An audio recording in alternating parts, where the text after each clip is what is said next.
गीता जी का पाठ 7वां अध्याय श्लोक संख्या 21 से लेकर के 30 तक भगवान बता रहे थे कि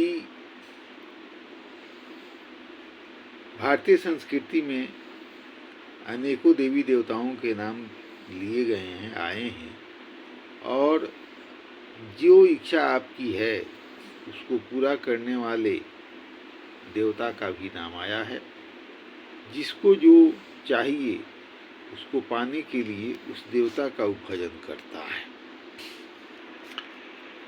अब आगे के 21वां श्लोक में भगवान कह रहे हैं, यो यो याम याम तनु भक्त श्रद्धार्चितुमिच्छति तस्य तस्याचलां श्रद्धां तावेम विदधाम्यहम्। भगवान कह रहे हैं कि जो जो भक्त हैं, जिस जिस देवता के स्वरूप को श्रद्धा अर्चितुम इच्छति, श्रद्धा से पूजना चाहते हैं, तस्य श्रद्धाम, उस भक्त की श्रद्धा को मैं तामेव अचलाम विदधामि, उसी देवता के प्रति स्थिर करता हूँ। तो जैसा कि हमने बताया, जो आप चाहते हैं, जो आपकी इच्छा है, उसकी पूर्ति के लिए कोई न कोई देवता को बताया गया है, और उस इच्छा को पाने के लिए उस देवता का आप भजन करते हैं। तो भगवान कह रहे हैं कि उस भक्त की जो इच्छा सहित सकाम भक्ति है, उसके भक्ति को मैं उसी देवता में स्थापित कर देता हूँ, मैंने उसी में लगा देता हूँ। बहुत लोग हैं कि हनुमान जी की ही पूजा करेंगे, अन्य देवता की पूजा नहीं करते हैं। बहुत हैं शंकर भगवान की पूजा करेंगे, दूसरे का नहीं करेंगे। जो है भगवान राम की पूजा कर अन्य देवता की नहीं करेंगे। इस प्रकार से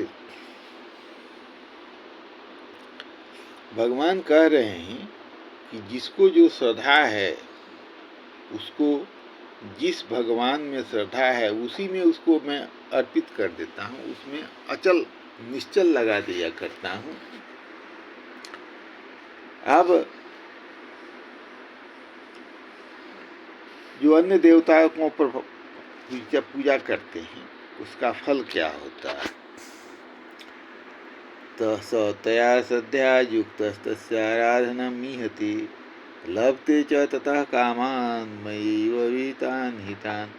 वह पुरुष श्रद्धा से युक्त होकर के उस देवता का पूजन करता है और उस देवता से मेरे द्वारा ही विधान किए हुए उन्निश्चित भोगों को निसंदेह प्राप्त करता है। भगवान कह रहे हैं कि सत्या श्रद्धा युक्त तस्या आराधना मीहते, वह व्यक्ति श्रद्धा से युक्त होकर के, क्योंकि भगवान उसमें उसकी श्रद्धा को उसमें लगा दिए हैं, उन देवता में लगा दिए हैं, तो श्रद्धा से को उस देवता में लगा देने के चलते वह व्यक्ति मन से उस देवता का पूजन करता है।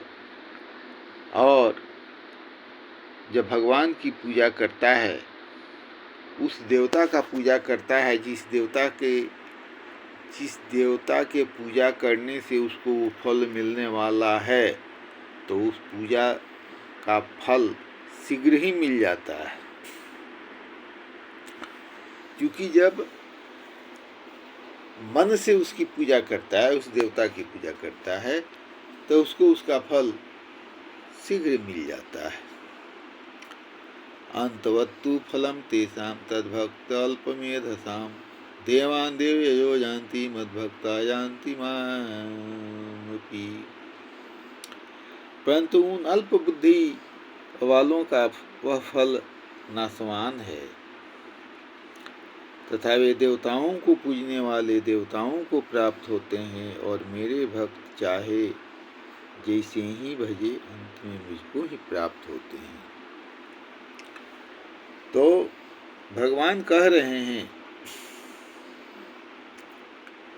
कि सकाम भक्ति करने वाला व्यक्ति जो है वह जिस देवता जो फल चाहता है और उस फल को जो देने वाले देवता हैं उसकी वो पूजा करता है। तो वे लोग क्या होते हैं? अल्प मेधसाम, अल्प बुद्धि वाले, तुच्छ बुद्धि वाले लोग होते हैं। और उनका यह फल जो होता है अंतवत भवती, खत्म होने वाला होता है। और देवान देव ययो जानती, देवताओं को पूजने वाले देवताओं को प्राप्त होते हैं। मद भक्ता जानती मामपी, और जो मेरे भक्त हैं वे मुझको प्राप्त होते हैं। भगवान कह रहे हैं कि जो जिस देवता का पूजन करता है उस देवता को शरण में हो जाता है, क्योंकि वह अल्प बुद्धि का है। अगर अल्प बुद्धि नहीं है तो वह भगवान की ही सीधे पूजा करेगा, देवताओं की पूजा करने की क्या जरूरत है? क्योंकि भगवान की जब पूजा किया जाता है तो जो भगवान के भक्त होते हैं वे लोग भगवान के पास जाते हैं, भगवान से मिलन होता है उनका। कह रहे हैं कि अपने गुण प्रभाव और स्वरूप को न जानने का के हेतु का कथन, क्यों लोग नहीं जानते हैं भगवान का वजह, भगवान का कारण। अव्यक्तम व्यक्तिमापन्नम मन्यन्ते माम बुद्धयः, परम भावम अजानन्तो मामव्ययमनुतमम्। कह रहे हैं कि अबुद्धया, जिसको बुद्धि नहीं है, वह मेरे अनुत्तम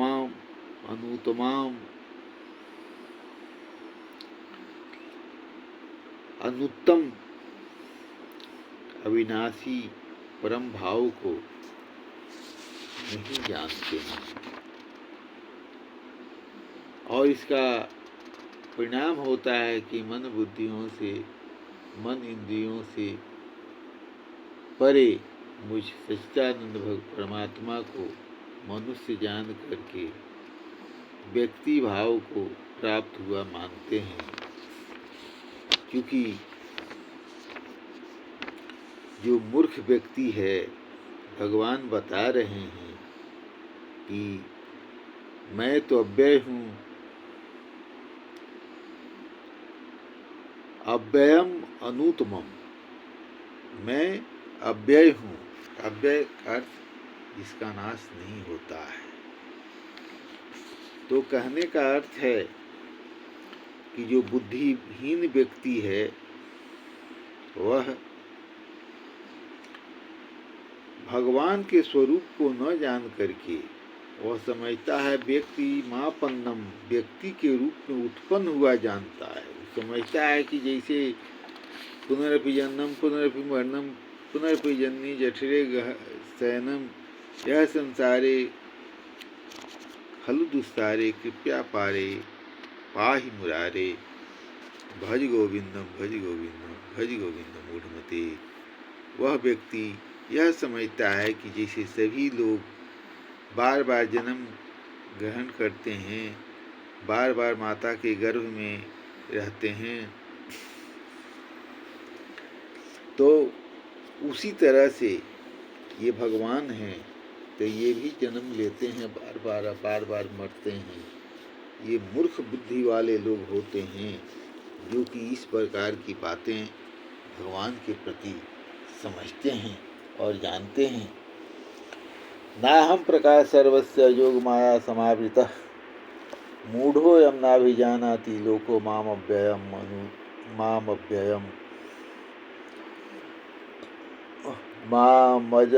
अव्ययम। कहते हैं कि अपनी योग माया से छिपा हुआ मैं सबके प्रत्यक्ष नहीं होता, इसलिए यह अज्ञानी जन समुदाय मुझे जन्म रहित अविनाशी परमेश्वर को नहीं जानता है। कहने का अर्थ है, कहते हैं भगवान कि नाहम प्रकाश सर्वस्व योग माया समाविता। अपनी योग माया से समावृत छिपा हुआ मैं सबके प्रकाश में नहीं आता हूँ, सबको अपना दर्शन नहीं देता हूँ। इसलिए मुझे अविनाशी, आजम अव्ययम, जन्म रहित और अविनाशी परमेश्वर को भी जन्मने और मरने वाला समझते हैं। वे ये नहीं समझते हैं कि ये प्रभु श्री राम हैं, जो कृष्ण भगवान हैं, वो तो लोक का कल्याण करने के लिए जन्म ग्रहण करते हैं। इसलिए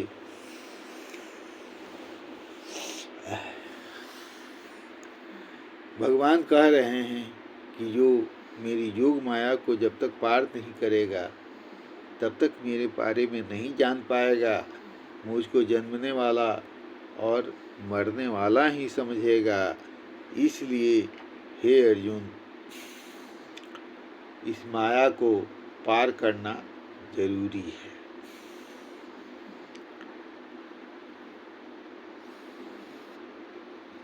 वेदाहं समतीतानि वर्तमानानि चार्जुन भविष्याणि च भूतानि मातुम वेद न कश्चन। हे अर्जुन, पूर्व में व्यतीत हुए और वर्तमान में स्थित तथा आगे होने वाले सब भूतों को मैं जानता हूँ, परंतु मुझको कोई भी सदा भक्ति रहित पुरुष नहीं जानता है।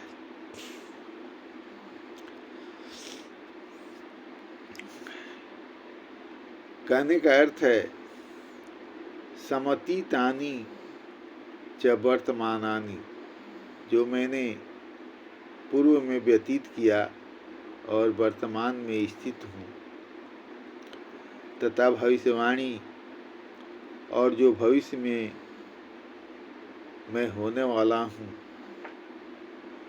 सब भूतों को मैं जानता हूँ।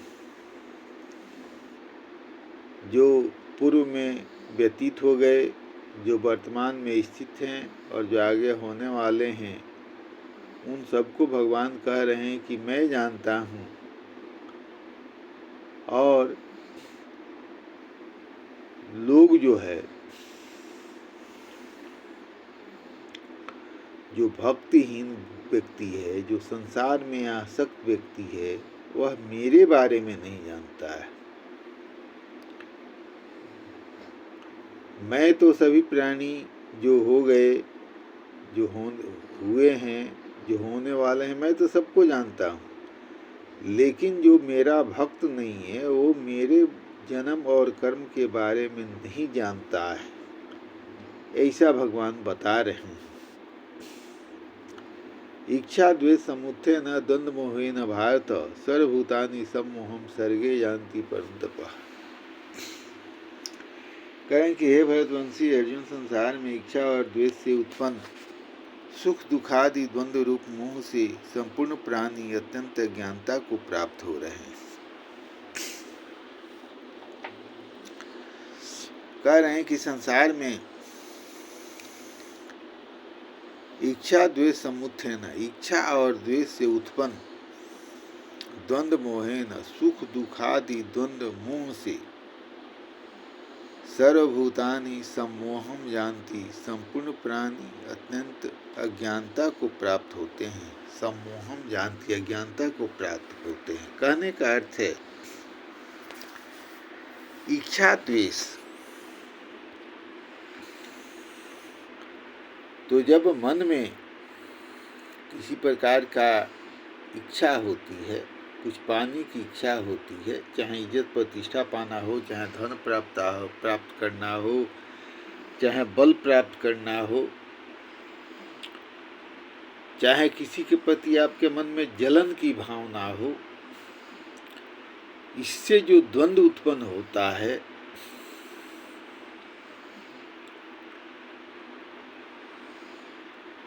उसी से सर्वभूतानि सम्मोहम सर्गे जानती। इस संसार में सभी प्राणी उसी से मूढ़ता को प्राप्त हो रहे हैं, अज्ञानता को प्राप्त हो रहे हैं। कहने का अर्थ है कि जब मन में इच्छा जागृत हो जाती है, चाहे किसी प्रकार का इच्छा हो, चाहे शारीरिक सुख भोगने का हो, चाहे इंद्रिय सुख भोगने का हो, चाहे कुछ भी प्राप्त करने की जब इच्छा मनुष्य में आ जाती है तो भगवान से विलग हो जाता है। और वो क्या होता है, अज्ञानी हो जाता है। और अज्ञानी हो जाने के चलते वह भगवान के भजन नहीं करता है। वह संसार में लगा हुआ उसका मन जो है हमेशा उसको तनाव में जीने के लिए मजबूर कर देता है। यही बात इस श्लोक में भगवान बता रहे हैं कि तो द्वंद्व मोहेन सर्वभात, द्वंद्व हो जाता है उसके मन में, ये क्या करें और क्या नहीं करते हैं। तो परिणाम होता है कि वह मूर्ख हो जाता है, उसको ज्ञान नहीं रहता है कि हम भगवान का भजन करें तो कैसे करें। तो भगवान जो उनका भजन करते हैं उसका लक्षण बता रहे हैं। ये सांत्वंतगतम पापम जनानां पुण्य कर्मणां त्वेदंदमोह निर्मुक्ता भजन्ति माम दृढ़व्रता।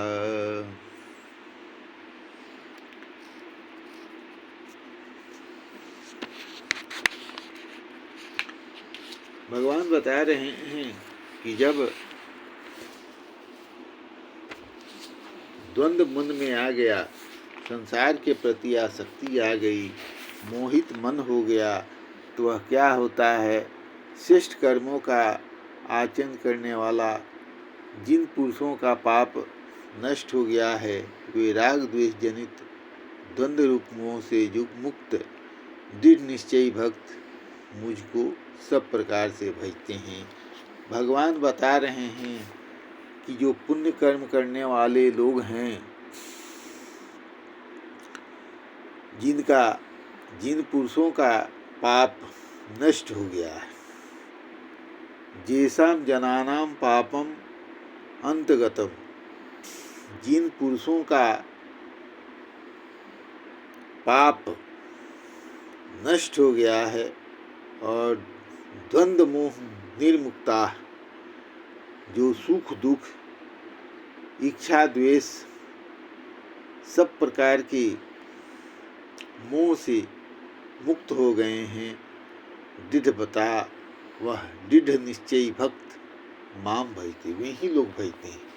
यानी कहने का अर्थ है कि भगवान का बता रहे हैं, जब भजन भगवान का कौन करने वाला है, तो जिसने अपनी इच्छाओं का नाश कर दिया है, जिसके मन में संसार के प्रति आसक्ति का नाश हो गया है, किसी प्रकार का उसको द्वंद्व नहीं रहता है, क्या करे क्या नहीं करे, सुख आया दुख आया कुछ भी आया, उससे उसका यदि उद्वेग नहीं होता है, मन विचलित नहीं होता है, वह व्यक्ति ही भगवान का भजन कर सकता है। न कि संसार में भटकने वाला जीव जो रात दिन संसार के भोग को पाने की कोशिश करता है, वह भगवान का भजन कैसे करेगा।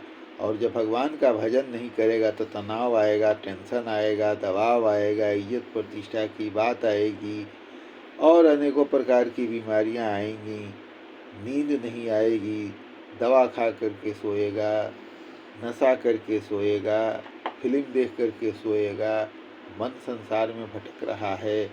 इसीलिए उस व्यक्ति को संसार से,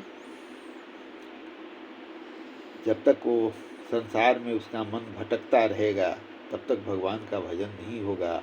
वही व्यक्ति भगवान को भजता है तो इच्छा द्वेष सुख दुख सभी प्रकार की भावनाओं को मन से हटा दिया है। और क्या कर रहे हैं कि जरा मरण मोक्षाय मामाश्रित्य यतन्ति ते ये ते ब्रह्म तद्विदु कृतस्नं बद्धात्मं कर्म चाखिलम्। भगवान कह रहे हैं, जो मेरे शरण होकर के जरा मरण मोक्षाय, जरा और मरण से छूटने के लिए यतन्त यत्न करते हैं वे पुरुष उस ब्रह्म ब्रह्म को, कितस्नम अध्यात्मो, संपूर्ण अध्यात्म को तथा संपूर्ण कर्मों को जानने वाले ज्ञानी व्यक्ति की परिभाषा बता रहे हैं कि जो मेरे आश्रित हो गए हैं, जो भगवान के आश्रित हो गए हैं, वह जरा मरण मोक्षाय, वृद्धा अवस्था और मरण से छूटने के लिए, ये कहा जाता है कि ये संसार में क्या होता है, बार बार आदमी जन्म लेता है, बार बार मरता है, बार बार जन्म बच्चा होता है, जवान होता है, वृद्धा अवस्था होती है और मृत्यु होती है। तो यही भगवान कह रहे हैं कि जरा मरण मोक्षाया, जो भगवान के भक्त होते हैं, जो ज्ञानी लोग होते हैं, वो वृद्धावस्था और मरण से छूटने के लिए यत्न करते हैं, तो वे पुरुष उस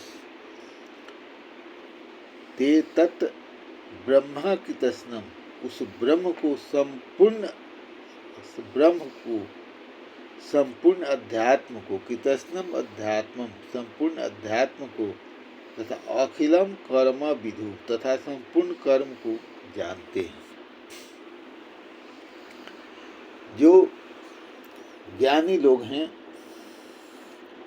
वे भगवान का भजन करते हैं, क्योंकि वे जरा और मरण से छूटने के लिए यत्न करते हैं, अविनाशी परम ब्रह्म परमात्मा को प्राप्त करने की कोशिश करते हैं और उस ब्रह्म को और संपूर्ण ब्रह्म को, संपूर्ण अध्यात्म को, कितस्नम अध्यात्मम, संपूर्ण अध्यात्म को और अखिलम कर्म, संपूर्ण कर्म को, माने उस अध्यात्म को जानते हैं, ब्रह्म को जानते हैं और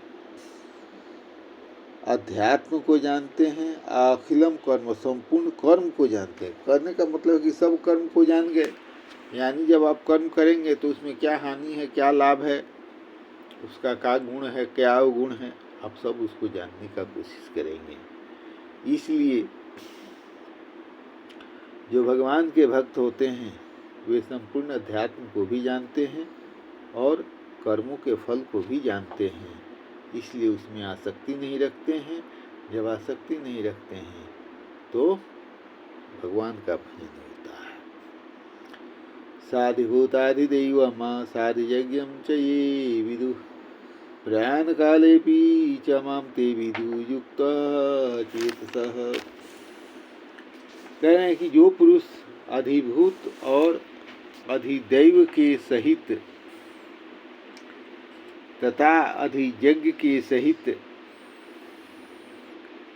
मुझे माम प्रयाण काले, अंत काल में भी जानते हैं, वे युक्त चित्त वाले पुरुष मुझे ही जानते हैं। ये साधिभूताधिदैवम, जो पुरुष अधिभूत अधिदैव के सहित और साधयज्ञ, अधियज्ञ के सहित सबका आत्मरूप मुझे प्रयाण काले, मृत्यु के समय में भी जानते हैं, वही योगी मुझे जानते हैं। जो साधिभूताधिदैवम, अधिभूत और अधिदैव के सहित तथा अधियज्ञ के सहित, साधियज्ञम, अधिसहित के यज्ञ, अधियज्ञ के सहित मुझे अंत काल में भी जानते हैं, जब मरने का समय आता है उस समय भी जानते हैं, वहीं योगी युक्त चेतसः, जिसका चित्त जो है बंधा हुआ है, स्थिर हो गया है, इधर उधर भटकता नहीं है, वहीं भगवान को जानते हैं। यही ज्ञान विज्ञान योग नाम का 7वां अध्याय है, जो कि समाप्त हुआ। हरि ओम तत्सत, हरि ओम तत्सत, हरि ओम तत्सत। और अगले वीडियो में 8वां अध्याय की बात बताई जाएगी। तो कहने का अर्थ है कि भगवान का भजन वही व्यक्ति करेगा जिसका मन संसार से अलग हो गया है, और जिसका मन संसार में भटक रहा है वह भजन नहीं कर सकता है। यह समझ करके आप मन को संसार से अलग कीजिए। योग वही है जो गीता में बताया गया है। 9 की एक्सरसाइज कर रहे हैं, पता चला कि दौड़ते दौड़ते गिर के मर गए। अरे भाई, कैसा दौड़ है? उसी को योग कहता है जी योग कर रहे थे। अरे वो एक्सरसाइज है, योग नहीं है। गीता जी में जो बताया गया है वही योग है। ऐसी योग के सहारे आपको मुक्ति मिलेगी, आप निरोग रहिएगा, आपको दवा खाने की जरूरत नहीं पड़ेगी। जय श्री राम, जय श्री राम, जय श्री राम, राम राम राम।